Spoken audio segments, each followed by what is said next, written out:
আমার এখানে কোনো ডকুমেন্টস নেই, শুনুন আমার এখানে কোনো ডকুমেন্টস নেই, আমার বম্বের ডকুমেন্টস।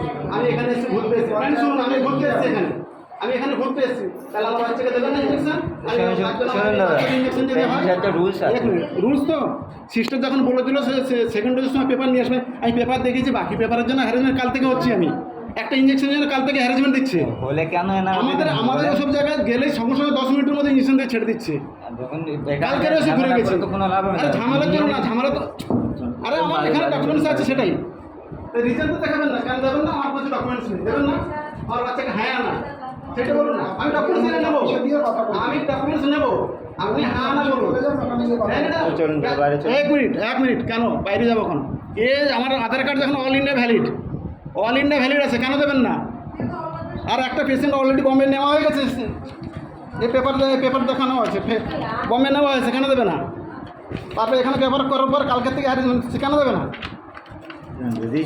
সেকেন্ড ডোজের জন্য আমাকে সিস্টার বলে দিলে সেকেন্ড ডোজের জন্য দেবে, এই ইউটিউবে ডালবো আমি, আজকে ডালবো, কেন রিজন বলুন, কেন কাগজ নিয়ে আসুন? কাগজ আমি দেখাচ্ছি, আমার নিজস্ব দলিল দেখাচ্ছি, আমি যে ওই 50 সার্টিফিকেট আমি দুবার এনে দেবো, আপনি নিয়ে আসুন দেবো, কিন্তু আজকে ইঞ্জেকশন দিচ্ছেন, কালকে থেকে হ্যারাসমেন্ট করছে, সিস্টার বলে দিল যে তুমি নিয়ে যাও, দ্বিতীয়টা ডোজের জন্য আসলে ডকুমেন্টসটা নিয়ে আসবে। আমি দেখেন 10 দিনের জন্য এসেছি, আমাকে দ্বিতীয় ডোজ নিতেই হবে, 10 দিন আমি এখন এখানে আছি, তা আমাকে দ্বিতীয় ডোজ নিতে হবে, পেপার নিয়ে আসবো। আপনার দ্বিতীয় ডোজের ডেট কবে? দ্বিতীয় ডোজের ডেট তো 14 তারিখে, সেটা তো আমি গার্ড দিয়েছিলাম, সেটাই তো বলছি। আপনি দ্বিতীয় ডোজ পালন করতে, দ্বিতীয় ডোজ ম্যাডাম বলো দুবার নতুন করে নিতে হবে, আর এই সিস্টার বলো ইঞ্জেকশন কি হবে, কে কি বলবে, সিস্টার বলবে না ডাক্তার বলবে? সিস্টার বলো যে দুবার নতুন করে নিতে হবে, তারপরে কালকে নিয়ে আসো, কালকে যে 100 ছিল সে ফেরত দিয়েছে আমাকে, কালকে যে ছিলাম সে ফেরত দিয়েছে, হ্যাঁ? তাহলে তোমরা মনমানি করতেছো এখানে বছর, এই জন্য পেশেন্টদের মনমানি করতে বোঝাতে হবে, বোঝাতে হবে, কেন বলবেন? একটা পেশেন্ট একটা দিন আসেননি কেন? তাহলে রোজে আমি ট্রেনে জার্নি করছিলাম, সেটা ঝামেলা হচ্ছিল, কেন রিসেন্ট জানবেন না আপনারা? আমি তো উড়ে চলে আসবো ওখান থেকে, আপনার যে ডেট আছে ওই ডেট আমি তখন ট্রেন জার্নি করছি, বোম্বে থেকে আসছি, ট্রেন জার্নি করছি, আমি সেখান থেকে উঠে আসবো না। আপনি কবে কোথায় আসছেন না আসছেন তো কেন অ্যাডজাস্টমেন্ট করবেন না? কেন ডাক্তাররা করবেন না? বাইরের থেকে কি করবে কেউ? ডোজ মানে ডেট আছে তো, ডেট আছে, সে ডেটে যে ডেটে ছিল সে ডেটে এসে পৌঁছতে পারেনি আমি, তার আমাদের দেওয়ার দরকার আছে। দ্বিতীয় কালকে এসেছি, কালকে দেয়নি, হ্যাঁ ক্যামেরা করছে কেন ওটা নাম কোথাও, হ্যাঁ কেন দেবে না সেটা বলুন না, রিজন বলুন, কেন দেবে না সেটা বলুন। সিস্টার তখন বললো কালকে পেপার নিয়ে আসবে, আমার নিজস্ব দলিল, এখানকার দলিল দেখাচ্ছি আমি, আর বাকি যে ডকুমেন্টস পেপার আমি নিয়ে আসবো, যা চাইবে তাই নিয়ে এসে দেবো। তুমি কেন হ্যারাসমেন্ট করছেন? কেন, কারণটা কেন? তাহলে আপনার কি মেডিসিন ব্ল্যাক করছেন নাকি অনমানি করতেছেন? তার রিজন তো বলবেন। 2 দিন ধরে হ্যারাসমেন্ট করতেছেন, সকাল থেকে হ্যারাসমেন্ট হচ্ছে। আমি আপনার নাম কি বলে জানো? দিলীপ না? হ্যাঁ দিলীপ স্যার। সিস্টার আপনার সাথে কথা বলেছে, তার সত্ত্বেও আমি বলছে হবে না, এ হবে না, সে হবে না, রিজন বলুন। রিজন বলতেই হবে, আপনাকে মনমানি বেশি করেন। 2 দিন ধরে কালকে বলবেন তো পারতুন, আমাকে খালি বললো আধার কার্ড নিয়ে আসলে চলে হয়ে যাবে। কালকে আমি আধার কার্ড নিয়ে এসেছি। হ্যালো, লোকজন আছে এখানে কেউ হসপিটালে?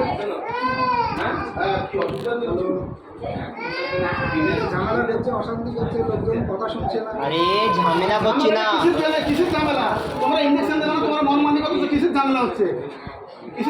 সেটা বলো না। থানা থেকে আসলে থানা থেকে আসুন, ধরো হ্যাঁ আসলে বোঝাবে কি? এই আধার কার্ড কি জন্য থাকে? এটা অল ইন্ডিয়ার জন্য থাকে না? এটা অল ইন্ডিয়ার জন্য তো। তুমি পড়েছো না? তুমি আধার কার্ড কি জন্য থাকে? তো আমার বোঝার দরকার নেই। আরে তুমি ডক্টর কি জন্য তাহলে আধার কার্ড জানো না কোথাকার? তো অল ইন্ডিয়া না, অল ইন্ডিয়া ভ্যালিড আছে তো। আপনি হ্যারাস করছেন, আপনি হ্যারাস করছেন, 2 দিন ধরে হ্যারাস করতেছেন। আরে তুমি জানোই না আধার কার্ড পুরো অল ইন্ডিয়া ভ্যালিড আছে, তাহলে কেন আবার আইডি নতুন করে কেন আইডি চাচ্ছেন সেটা বলুন। আপনার কেন হ্যারাসমেন্ট করতেছেন? যারা বলে না, যেসব পেশেন্ট বলে না তাদেরকে তোমরা তো এই করে অপারেশন করছো। হ্যাঁ, একটা ইঞ্জেকশনের জন্য 2 দিন ধরে অপারেশন করতেছো তুমি। খেলতে গিয়ে পায়ে লেগেছে আর 5 দিন চলে গেছিল। আচ্ছা ঠিক আছে, ডাক্তারে কি সমস্যা করেছে কি? ডাক্তারে আমাদের ভালো করে দেখছে না, আচ্ছা, দেখে বলছে কোনো রকম দেখছে না ভালো করে, কোনো পাইনি এখানে। রিপোর্টগুলোও দেখিনি, রিপোর্টগুলো বলছে ও সব ঠিক আছে ঠিক আছে। বলো তোমাদের যা আছে বলো। হ্যাঁ, বাচ্চাটার মুখে ঘা হয়েছে দেখালাম, বলছে ও এমনিতেই সেরে যাবে, ও নিয়ে যাও নিয়ে যাও, কিচ্ছু হবে না কিচ্ছু হবে না। আচ্ছা আচ্ছা, রিপোর্ট ওই ডাক্তারটা বলেছিল তোমাকে? হ্যাঁ, ডাক্তারটাই বলেছে। আমি বললাম রিপোর্টটা আমরা বাইরে থেকে করে এনেছি, পয়সা দিয়ে রিপোর্টটা একটু ভালো করে দেখুন। বলছে ও আচ্ছা। ঠিক আছে ঠিক আছে, আচ্ছা। এখন তো কোনো সমস্যাই হবে না। আচ্ছা আচ্ছা, তার মানে ওরা কি পয়সা করি নিয়ে স্পেশাল দেখে নাকি বদমাইশি করে? ওরাই জানে ভালো রকম পয়সা করি নাই কি না নাই। আচ্ছা ঠিক আছে, তাহলে সব পেশেন্টই, বেশিরভাগ পেশেন্টই এই সমস্যা না? প্রত্যেকেই তো এরকম বলছে যে ভালো দেখছে না। আচ্ছা আচ্ছা ঠিক আছে।